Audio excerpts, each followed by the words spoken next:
শোয়েব, চট্টগ্রামে হামের চিকিৎসা সেবা কেমন চলছে? চিকিৎসকদের কি পরামর্শ?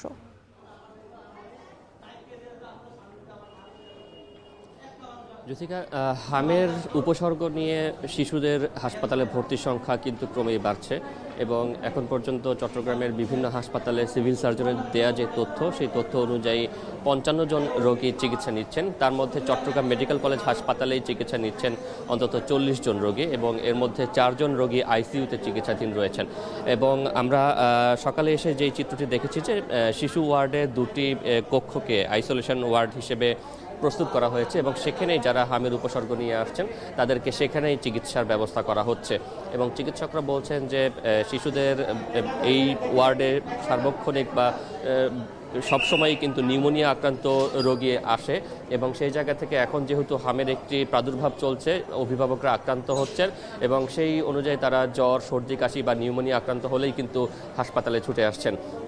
কিন্তু যে কয়জন ভর্তি হয়েছে তার মধ্যে পরীক্ষা নিরীক্ষা করে চট্টগ্রাম মেডিকেল কলেজ হাসপাতাল থেকে ৪ জনের শরীরে নিশ্চিতভাবে হামের সংক্রমণ নিশ্চিত হওয়া গিয়েছে এবং এখন পর্যন্ত ৯১ জনের নমুনা চট্টগ্রাম মহানগর এবং উপজেলা মিলিয়ে ৯১ জনের নমুনা ঢাকায় প্রেরণ করা হয়েছে পরীক্ষার করার জন্য, নিশ্চিত হওয়ার জন্য যে তারা আসলে হাম আক্রান্ত কিনা। এবং এখন পর্যন্ত অর্থাৎ হামের প্রাদুর্ভাব শুরু হওয়ার পর থেকে এখন পর্যন্ত চট্টগ্রামের মহানগর এবং উপজেলা মিলিয়ে ৮ জন হামে আক্রান্ত, সেটি পরীক্ষার মাধ্যমে শনাক্ত করা গিয়েছে এবং এর মধ্যে একজনের শরীরে রুবেলার সংক্রমণ কিন্তু নিশ্চিত হওয়া গিয়েছে। এবং চিকিৎসকরা বলছেন যে আইসোলেশন ওয়ার্ডের মাধ্যমে তারা চিকিৎসা দিচ্ছেন এবং এখন পর্যন্ত হাসপাতালে তেমন কোনো চাপ নেই এবং চিকিৎসকরা বলছেন তাদের যে জনবল এবং অবকাঠামোগত সুবিধা রয়েছে সেই আলোকে তারা এখন পর্যন্ত খুবই ভালোভাবে রোগীদের চিকিৎসা দিতে পারছেন। তবে যদি সামনে আরও রোগীর সংখ্যা বাড়ে সেই ক্ষেত্রে হয়তোবা তখন বাড়তি জনবল কিংবা বাড়তি অবকাঠামো কিংবা আরও কয়েকটা আইসোলেশন ওয়ার্ড বাড়ানোর প্রয়োজনীয়তা হতে পারে। এবং এখন পর্যন্ত যেটি বলতে পারি যে চট্টগ্রামের এই যে হাসপাতাল, সেই হাসপাতালে গতকাল সকালে মঙ্গলবার রাতে একজন রোগী মৃত্যুবরণ করেছেন। তিনি মূলত কক্সবাজার থেকে এসেছিলেন সেই শিশুটি এবং তার শরীরে হামের উপসর্গ ছিল এবং চট্টগ্রাম মেডিকেল কলেজ হাসপাতালে আনার পরে তাকে আইসিইউতে ভর্তি করা হয় এবং সেখানেই তার চিকিৎসাধীন অবস্থায় মৃত্যু হয়। তবে সে পুরোপুরি হামের সংক্রমণ কিনা সেটি কিন্তু পুরোপুরি নিশ্চিত হওয়া যায়নি।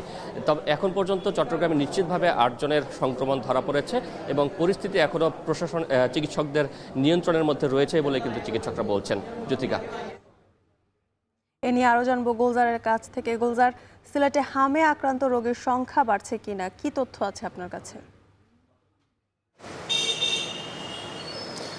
জ্যোতিকা, দেখুন, গত আসলে ১-১.৫ সপ্তাহ থেকে সিলেটেও সারা দেশের মতো আসলে এখানে হামের যে প্রকোপ সেটি বৃদ্ধি অব্যাহত রয়েছে। আমরা যদি আজকের সর্বশেষ তথ্য বলি, যেটি হচ্ছে যে সিলেটের শামসুদ্দিন আহমেদ হাসপাতাল, এটিকেই মূলত ডেডিকেটেড হাসপাতাল হিসেবে চিহ্নিত করা হয়েছে। অর্থাৎ সিলেট বিভাগের যত হামের রোগী হবে এই হাসপাতাল থেকে চিকিৎসা নেবে, ঠিক যেভাবে হয়েছিল করোনাকালীন সময়ে। অর্থাৎ শহীদ শামসুদ্দিন হাসপাতালে কিন্তু স্বাস্থ্য ব্যবস্থার জন্য প্রস্তুত করা হয়েছিল। এবারও ঠিক একইভাবে আমরা দেখতে পাচ্ছি যে এখানে সিলেটের যে এই শহীদ শামসুদ্দিন আহমেদ হাসপাতাল, সেখানে এই মুহূর্ত পর্যন্ত রোগী ভর্তি আছেন ২৮ জন। এখানকার তত্ত্বাবধায়ক যিনি আছেন ডাক্তার মিজানুর রহমান, তিনি যেটি বলছেন যে বিগত ৫ দিনে এখানে প্রায় ৪৫ জন রোগী ভর্তি হয়েছেন। তার মধ্যে ১৭ জন চিকিৎসা নিয়ে ইতিমধ্যে সুস্থ হয়ে বাড়িতে ফিরে গেছেন। কিন্তু এই মুহূর্তে আসলে এখানে চিকিৎসা নিচ্ছেন ভর্তি রোগীর সংখ্যা হচ্ছে ২৮ জন। তার মধ্য থেকে ২ জন শিশুর অবস্থা কিছুটা আশঙ্কাজনক আছে এবং বলছেন যে হামের পাশাপাশি এ সকল শিশুদের আরও নানান জটিলতা আছে এবং বয়স কম থাকায় এখন পর্যন্ত তারা হামের টিকাও গ্রহণ করতে পারেননি, যার কারণে তাদের এই সংকটটা দেখা দিয়েছে।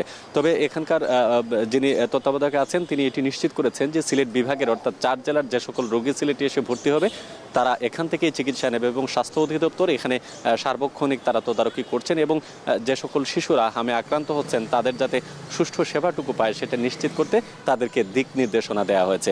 ইতিমধ্যে সিলেটের যে বিভাগীয় স্বাস্থ্য পরিচালক উপপরিচালক আছেন তিনি যেটি আমাদেরকে বলছেন যে এখানকার রোগীদের মধ্যে বিশেষ করে মৌলভীবাজার, হবিগঞ্জের রোগীর সংখ্যা একটু বেশি, সিলেট তুলনামূলকভাবে কম। তবে যারা চিকিৎসা নিতে আসছেন তাদেরকে আসলে স্বাস্থ্যসেবা নিশ্চিতকরণের জন্য তারা আন্তরিকভাবে চেষ্টা চালিয়ে যাচ্ছেন এবং করছেন। আমরা রোগীদের যে সকল স্বজন আছেন তাদের সাথে কথা বলছিলাম, তারা বলছেন এখানে আসার পরে মূলত তাদের যে প্রাথমিক যে চিকিৎসা সেটি তারা পাচ্ছেন। তবে কিছু ক্রাইসিস এখানে রয়েছে যেটি আসলে ধীরে ধীরে তারা সেটি রিকভার করবেন। তবে এই মুহূর্তে সিলেটে বিগত কয়েকদিনের যে তুলনামূলকভাবে রোগীর সংখ্যা বৃদ্ধি পাচ্ছে এটি সত্য, এবং বিগত 5 দিনের হিসেব হচ্ছে যে এখন পর্যন্ত প্রায় 45 জন আক্রান্ত হয়েছিলেন, তার মধ্যে 28 জন এখন চিকিৎসাধীন অবস্থায় আছেন। তো এই হচ্ছে আমার কাছে সিলেটে আসলে হাম সম্পর্কিত সর্বশেষ তথ্য। জ্যোতিকা, এবার চলে যাব কায়েসের কাছে। কায়েস, আমরা চট্টগ্রাম এবং সিলেটের খবর জানছিলাম, কিশোরগঞ্জে হামের টিকা সরবরাহ সম্পর্কে কি বলছেন চিকিৎসকরা?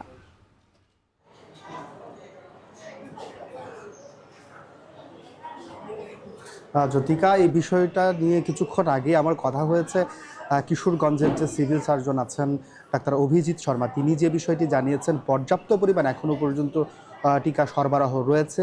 টিকার কোনো সংকট কিন্তু এখন পর্যন্ত কিশোরগঞ্জ জেলায় নেই। তবে ক্রমশ কিন্তু বাড়তে শুরু করেছে যে এখানে হাম রোগীদের সংখ্যা। আমি যদি একটু পরিসংখ্যান জানিয়ে রাখতে চাই যে কিশোরগঞ্জে কিন্তু গত 24 ঘন্টায় কিন্তু এখানে রোগী ভর্তি হয়েছেন কিন্তু 27 জন।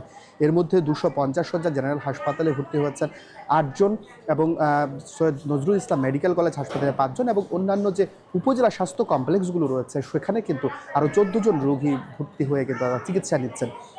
এখানকার সিভিল সার্জন যে বিষয়টি জানিয়েছেন তারা পুরোপুরি প্রস্তুত রয়েছেন এটি মোকাবেলা করার জন্য। ইতোমধ্যেই কিন্তু প্রতিটা হাসপাতালে আইসোলেশন ওয়ার্ড তৈরি করা হয়েছে। আমি যদি বলি একটু যে কিশোরগঞ্জের যে 250 শয্যা জেনারেল হাসপাতাল, সৈয়দ নজরুল ইসলাম মেডিকেল কলেজ, এই দুটোতে কিন্তু ক্রমান্বয়ে 10টি এবং 20টি বেড সজ্জিত কিন্তু দুটি আইসোলেশন ওয়ার্ড রয়েছে, এবং পাশাপাশি উপজেলা স্বাস্থ্য কমপ্লেক্সগুলোতেও কিন্তু 5 বেডের করে আসলে সেখানে আইসোলেশন ওয়ার্ড কিন্তু আলাদা করে প্রস্তুত রাখা হয়েছে রোগীদের জন্য।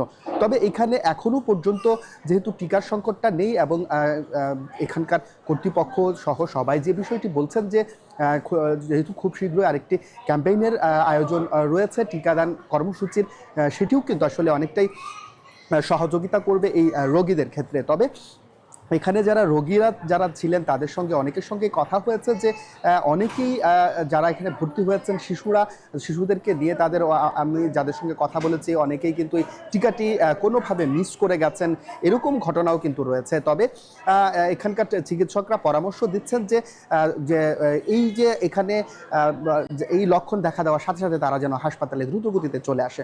তো এই ছিল আমার কাছে কিশোরগঞ্জ থেকে হাম সম্পর্কিত সর্বশেষ তথ্য। জ্যোতিকা, সারা দেশে বেড়েছে হাম